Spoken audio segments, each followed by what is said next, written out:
So new to Blu-ray are two European westerns that were new to me, two films from Spanish director J.R. Marchent, The Seven from Texas and $100,000 for Lassiter.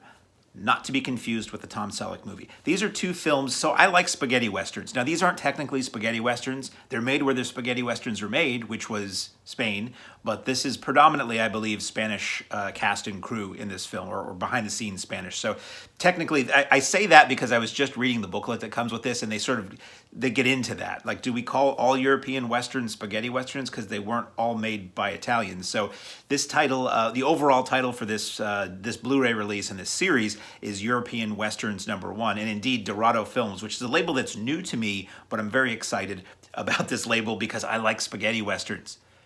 European westerns. I like European westerns. I was never a fan of traditional American westerns growing up. They just seemed too dull to me as a kid. And then I saw, Fistful of Dollars. And I was like, oh, westerns can be like this. And that, for me, opened the door to the world of the spaghetti western, European western. And those I love. And those actually, to me, then opened the back door to watching and appreciating the classic John Ford American westerns and things. So this release was very exciting to me because they're two I've never heard of, which is not anything unique to say because every time I think, well, I've heard of about a real large number of spaghetti westerns, there's a book or a video release or a trailer compilation that says, here's 400 more. They made a lot of movies. They made a lot of westerns in Europe in the 60s and 70s, and these are two of them. So let's talk about the film. So first up, we have The Seven from Texas. And I don't like to get into the plots of these things. I like it to be a joy for you to unravel while you watch these things. Basic plot is man and his wife. The wife has serious illness, and the only hope for this pregnant wife of this reputable man to survive is to put her in a wagon and take her far away to Laredo, where there's a doctor that they hope can fix her up. Things get a little complicated along the way in that her former paramour, who has been in prison for a long time for shooting a man in self-defense, comes back to find her, finds that she's married. Somebody else comes along, one of the guys who's part of the party taking this wagon train to hopefully salvation for this woman is a guy whose brother, her old paramour, it's almost like a soap opera. The brother of the man her former paramour killed, who hates the paramour. It's very complicated. That's why I don't get into the plots. So very nicely shot. So the transfer on this, let's talk about the transfer. It does not star anybody I recognized, which is fine. Sometimes you have fun watching these movies saying, oh, that's the guy who played the pistolier in that other film, or I'm a big fan of Jack Taylor, or I'm a big fan of whoever. All fresh faces to me in this. And by fresh, I mean, 60-something years ago.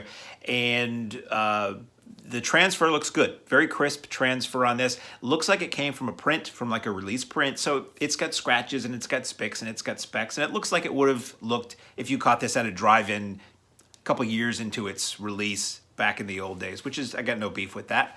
Doesn't look restored. Like sometimes you'll see a restored copy, like they go back to the negatives and the movies don't look old.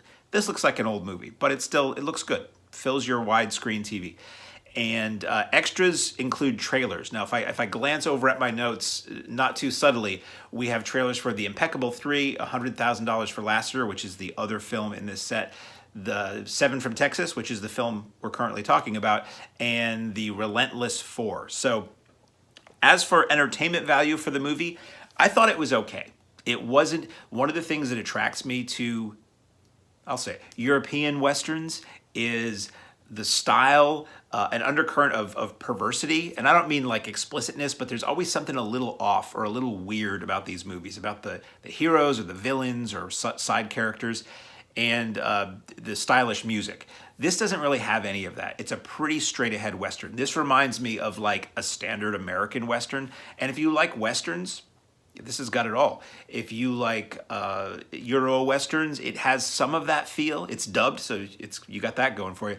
But it doesn't have the pizzazz of some of the other spaghetti westerns. Just to let you know going into this. But the locations are great. there are, Indian attacks, and there are forts, and there are mountains, and there's desert. And they really cross a number of landscapes in the storyline, and they're all like wildly impressive, which is why, the Europeans weren't going to fly all the way to Monument Valley to shoot their westerns. So they found somewhere in the neighborhood of Elmira, Spain, and that's where they shot all these things. And just it's very impressive, the locations they had. So I didn't love the movie. I don't know that I would watch it again, but and I'm going to say this about the entire set, if you're a fan of Euro Westerns like I am, it's just exciting to see ones you've never seen before. And I'm always excited to see them. I'm always excited when a new company pops up and is going to devote some decent releases to these films. So there's that. The second film is and I'll show you the packaging in a second too. The packaging is really good on this. The second film, $100,000 for Lasseter, is a DVD.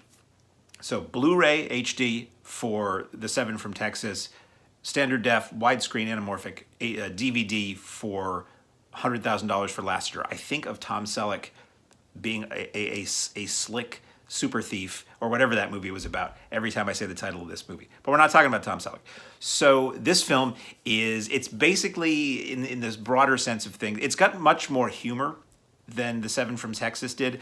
It's got light moments. I mean, it's serious at times, and people get killed, and there's gunplay and all of it, drama and all that, but there are some light moments and some quirky elements to it that made me maybe enjoy this one a little bit more.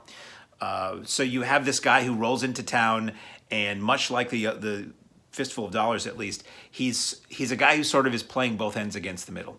There's this land baron who basically hosed everybody in a town out of their homes, who owned their homes, and now they have to pay rent to him, and he has bad guys who come to collect.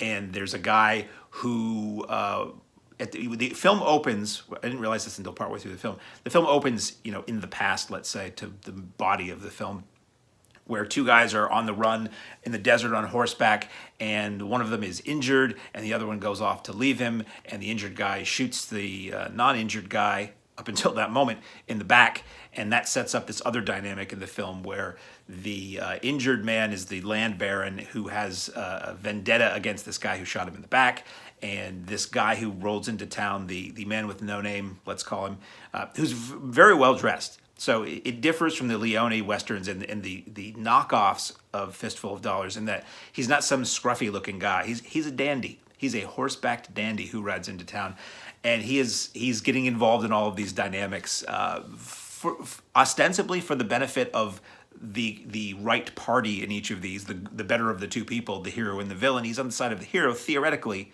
in these films, but he's also out for himself. So there's a lot of that going on. Again, interesting locations, interesting set pieces, much like, and it's the same director, so there's no reason that the style or overall vibe should be terribly different between these two films. But the music's pretty standard Western music. It's good, but it's not like Morricone music. It's not like the fuzz guitar thing that we came to know. And it was fun. I liked it. Like I said, I think I liked it a little bit better than the first film. Extras, again, are trailers. Let's see what we have here. We have a trailer for the Three Musketeers of the Year. I'm reading over my phone. Three Musketeers of the West, which looks like a lot of fun. And that's got George Eastman in it and some other familiar faces. That looks like a goofy, wacky comedy caper Western. Apparently, Dorado Films does have that out on Blu-ray, so I'm going to try to see if I can get that for myself. Billy the Kid, which is a Spanish Western that it looks like Jack Taylor stars in this film, and that is a Spanish language trailer, but it's still fun to watch. And one called Gatling Gun, which also looks fun too. Now, these do have, I don't know about the DVD, I didn't check, but the Blu-ray, while it's dubbed in English, it has innumerable. And when I say innumerable, it's like 6. Count along with me. It's got English, Spanish, Italian, German, and Portuguese. 5. So it's not technically innumerable subtitles for the film. So if you're a non-English speaker, or if you want to learn European, Western, Portuguese, this is your opportunity to do that. So the packaging, I don't always get to do this. I'm always excited when I get a retail copy so I can show you. So you've already seen the cover I've brought up as a JPEG. So this is the disc. Are we getting glare on that? Can you tell I'm using a ring light? There's the cover there. And nice original artwork. You can see the European Westerns #1. It's a clear case, which is a very European thing to do. Blurbs on the back, and then it opens, which you would hope a DVD, a Blu-ray case would. And So we've got the disc for the Blu-ray there for Seven from Texas, and then what is this stuff we have over here? We have tuck-ins, which are very exciting. DVD for $100,000 for Lasseter, and underneath it's a clear case, and there's some artwork and basic credits for the film. So what you get with this, which is very cool, they don't need to do this, is a copy of what looks to be the press book, German press book for Seven from Texas, which is a very nice touch. You get a couple of little postcard movie poster reproductions, which are very nice. I love European poster art. You get a booklet, Notes on Seven from Texas, which is also known as Hour of Death, by the way. Film Insights by Tom Betts. It's a little booklet where he basically, he basically goes through the film and talks about its inspiration, and he talks about the director, and it was very insightful. I enjoyed that. And then you have another booklet on Seven from Texas, which is a much more thorough and much more text-filled discussion of the history of European Westerns leading up to the director of this film and Seven from Texas. So this is a really good set. I didn't love the films myself. Like I said, I probably wouldn't watch these again, but I do love European Westerns, and I'm happy to watch them. I'm happy to watch all of them once. Some I was saying earlier, it's like Kung Fu movies. I love Kung Fu movies. In general, I don't love every Kung Fu movie I see, but they all have some level of entertainment value for me, even if they're just a one and done. So for me, this was a one and done set, but if you're a fan of European Westerns, it's certainly worth picking up. If you happen to be a fan of these movies, I'm probably going to bet you haven't legally owned a widescreen copy of these that was released in America. If not, this is probably the best presentation you'll see. Going back to the DVD of $100,000 for Lasseter, though, it did look a little fuzzy to me. Now, I don't know if that was simply a standard def transfer on an admittedly rather large screen I was watching it on, but it didn't look great. And it might just be also because I had gone from watching an HD film to an SD film, and I just lacked that depth and clarity. But if you're not watching it on a humongoid screen, or if you just sit a little bit farther back, it'll look fine. It didn't draw me in quite as much with its depth, which is one of the glories of the HD. So available now from Dorado Films on Blu-ray is European Westerns #1. The cover, and if you look this up anywhere, it'll be called The Seven from Texas.